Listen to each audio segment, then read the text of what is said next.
pals, I'm here today to talk about how I'm getting on with reducing my physical TBR. I did a goals video at the start of the year, which I'll link above, where I spoke about all the reasons I want to reduce my physical TBR. I started with 67 books at the start of the year, just so you know. And I thought I would do a check-in every couple of months, and it felt like a good a time as any to do that. So I'm going to talk about what I've read and what I've bought in and how that's impacted my physical TBR in the months of January and February. So, firstly, in January, I read 13 books. 5 of those were from my pre-2022 physical TBR. Although I will say, I think 4 out of those 5 were books I got for Christmas. I really hadn't had them for very long. This is the biggest reason I want to reduce my physical TBR, because I find that the longer I have books, the less interested I am, and mainly because I feel like I'm forever changing as a reader. My interests are always changing and developing, and so I get much more out of a book if I read it as the same reader who bought it than like years later when I've changed. So read 5, but like a bit of a cheat because 4 of them were really new. Read 4 from the library. I'm using the library a lot still. That's probably, well, it definitely has slowed me down, but we'll talk about that. And then I hauled 8 books and read 3 of them immediately, and then I listened to 1 book on audio. So I'm going to talk about those 8 books I hauled. Now, I bought 6 of those and then was sent 2 from the publishers. You may have just heard Albus make a little noise in his sleep. So another thing I'm trying to do this year, which I thought I would cover in these videos, is to completely stop buying books from Amazon. And I found that was something that I was doing a lot, predominantly because a lot of the books I buy tend to be books I can't get from my library because they're not published in the UK. And they're hard to find in UK bookshops, and I can always find them on Amazon. But I am trying to find other ways to source those books, and so far that's been going fairly well. So the first 3 books I bought, and these are the 3 I read in the month of January, were all imported books. And from memory, I bought all 3 of them either from Foyles or Blackwell's. So the first one is Oh Beautiful by Jung Yun. The second one is Fiona and Jane by Chen, and the third one is People Change by Vivek Shraya. I'm not going to talk about them here because I obviously spoke about them already in my January wrap up. And then the 4th one I bought in January, which I did then go on to read in February, was Nudes by Saba. There's that one. I got that one from Waterstones. And then I also bought 2 others in January, which I haven't read yet. And I'm a bit annoyed with myself because these didn't come out until like the 21st of January. I bought them both in Waterstones, as I did Nudes. I bought these 3 on the same day. And so I have had like 6 weeks to read them, but yeah, I've just been reading a lot of library books and haven't been very good at reading non-fiction, and one of them is non-fiction, and that is This Is Vegan Propaganda and Other Lies the Meat Industry Tells You by Ed Winters. This is a 5-star prediction for me, so I have no excuse to keep putting it off. I definitely want to read this month. The next one I have is I Love You But I've Chosen Darkness by Watkins. I would quite like to read this when it's really sunny, because this is set in the desert, so I might try and see if we have like a really sunny couple of days in March. If we don't, I might not read this until we do, in which case I just shouldn't have bought it, should I, in January. But there's that. And then 2 books that I was kindly sent from the publishers in January, one of which I requested is 5 Tuesdays in Winter by Keum, and this was sent to me by Picador, and I read it in the month of February. And then this one I was sent unrequested, and that's Devotion by Hannah Kent, and I haven't read this one yet, so this one stays on my shelves. So out of those 8 books, within this space of like the 2 months, I've read 5 and have these 3 left unread. So those have been added to my physical TBR.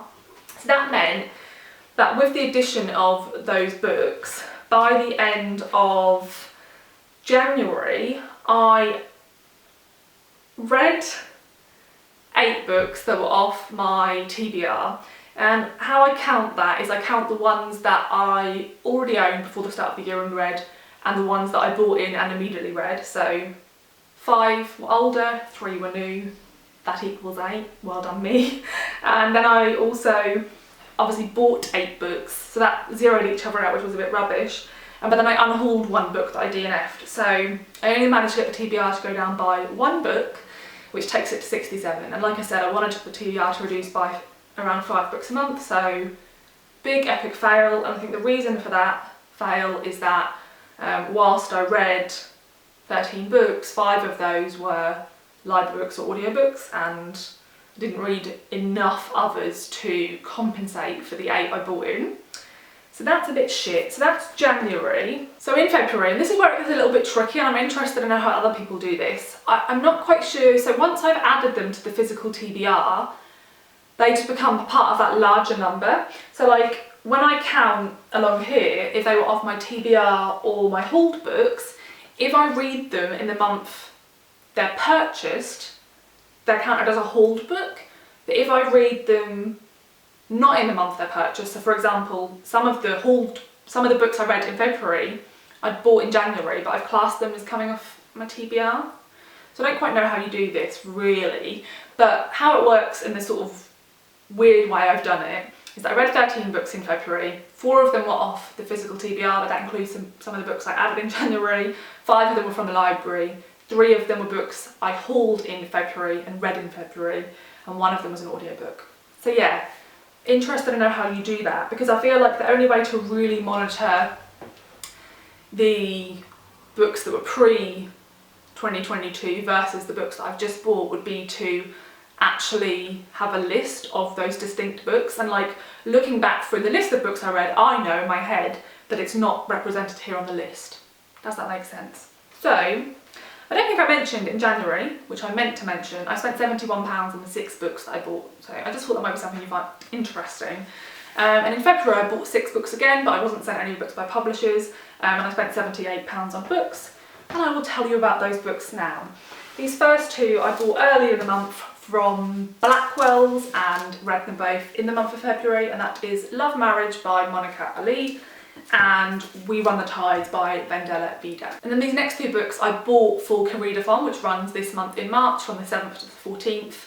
And this is like a weird thing, you know, I purchase some books in a month towards the end of the month, and they like don't necessarily arrive until like the last day of the month or maybe the first day of the next month, but I'm talking to you based on when I bought them, so what month I bought them in. So I haven't really had any time to read these next 4 books, like they've been in the house for like 4 days, but I still purchased them with my money in February, if that makes sense. So these 2 I got from Blackwell's. This one is Taste Like War, a memoir by Grace M. Cho. This came out last summer.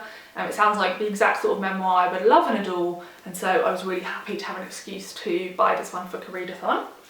And the next one is The Waiting by Keum Gendry Kim. Pretty sure this one is translated, because her previous one was, yes, translated by Janet Hong. So this author previously wrote Grass, which I read last year, and it's not an enjoyable book, but it's a very good book. And this author goes round and talks to people about their experiences and then sort of puts it together in a graphic novel type form. So I guess you could say this is a blend of fiction and non-fiction, and this is a new release, so I wanted to get to it. So there are those 2. And then these next 2 I had to pick up from like random sort of second-hand sellers, but I think both of these I picked up new. And this is where I do struggle, because both of these are published in the US, or maybe even Canada, by smaller presses, I think. And so I had to get hold of both of these from Abe Books, from independent sellers, but I think Abe Books is now owned by Amazon. So yeah, this is where I'm struggling a little bit to get hold of some books without using a site that Amazon still owns, so feel free to give me some advice there. And I guess I could buy them like directly from a bookshop in North America or from the publishers, but I just really worry about like how much I pay for shipping and how long they take to get to me, so let me know if you have any experience of that. The next one, I heard Vanessa over at Split Reads talk about this like a year or 2 ago. I'll try and find the video where she spoke about it and link it up above. And I really love the sound of it. I feel like I get so many non-fiction recommendations from her. She's an amazing booktuber for non-fiction recommendations, so definitely go and check out her channel. And what reminded me that I really wanted to pick this book up is that I read Oh Beautiful by Jung Yun in January, and that book focuses on fracking and also the connection with missing and murdered women, particularly Indigenous women, around areas where there is a lot of fracking. And this book focuses on exactly that. And that is Yellowbird, Oil Murder and a Woman's Search for Justice in Indian Country by Sierra Crane Murdoch. So this book follows, I think, like 8 years of investigative reporting. We follow, well, so the book's about a woman called Lisa Yellowbird who was released from prison in 2009, and she went back to her home of Fort Berthold Indian Reservation in North Dakota, and it was transformed by the oil boom. And I think she starts to investigate that an oil worker's like gone missing, and we're actually following the author Ciara Crane Murdoch as she looks into the history of this woman and what happened to her. And I don't know what happened to her because I haven't read the book yet. I really like the sound of this. It focuses on topics I find really interesting, I think we need to talk more about, so really want to get to this one soon. And the next one came out late last year in North America, and I couldn't find it anywhere to purchase in the UK, and I was absolutely gutted because I read the author's previous novel, The Break, and adored it. And this is sort of like a companion novel to The Break, and it is The Strangers by Katherena Vermette. It's a companion novel in that some of the characters we follow in this, the Strangers family, are present in The Break. Now if you've read this, do you think I should reread The Break first? And like, because I remember the story, but I don't necessarily remember like all the names of the characters. So part of me feels like I might just have a week. I'd like to say this month, but I don't know if I'll manage it because I want to do Readathon, and then I have loads of library books that have holds on them, like new releases.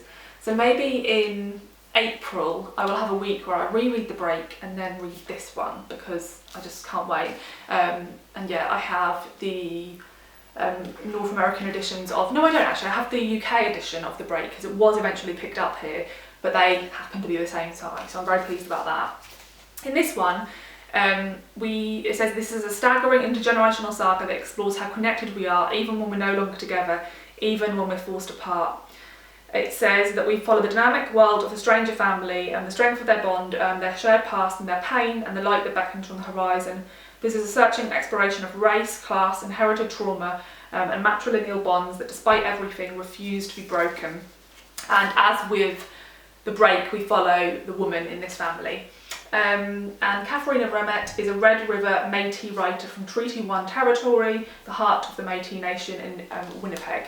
So, and I'm currently listening to an audiobook about the murder of an Indigenous young girl in Winnipeg.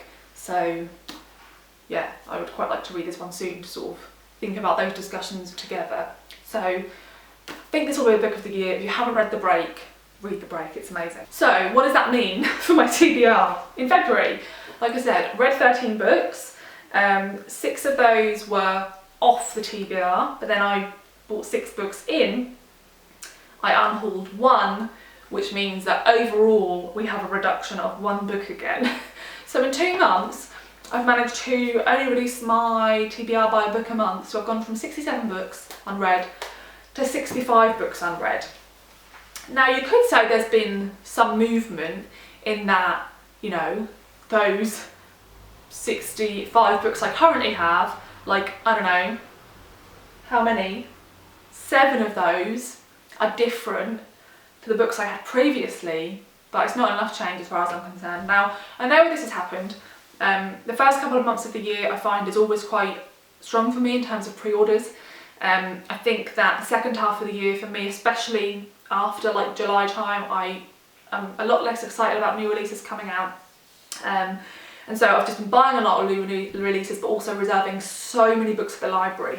If I add all the books I have out from the library at the moment, I'm sitting at like a physical TBR of 80 books, and I have 22 books still on my reservation list at the library that I'm waiting to come in, and I have another 7 that are ready and waiting for me. So like at the moment the library is like absolutely wonderful in that I'm loving getting all these new releases straight from the library, but not so wonderful in that it is entirely stopping me reading my actual books. But if in a year I get to where I want, then this will be like perfection, right? I'll have like a few books left unread and I'll feel no guilt because I'll get through them quickly, and I'll feel no guilt about using the library loads because there won't be loads of unread books.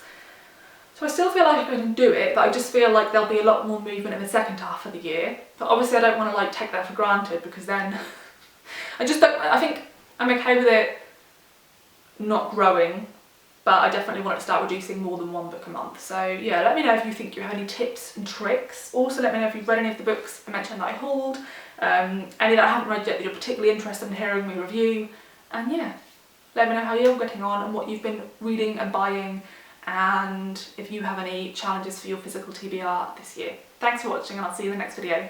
Bye!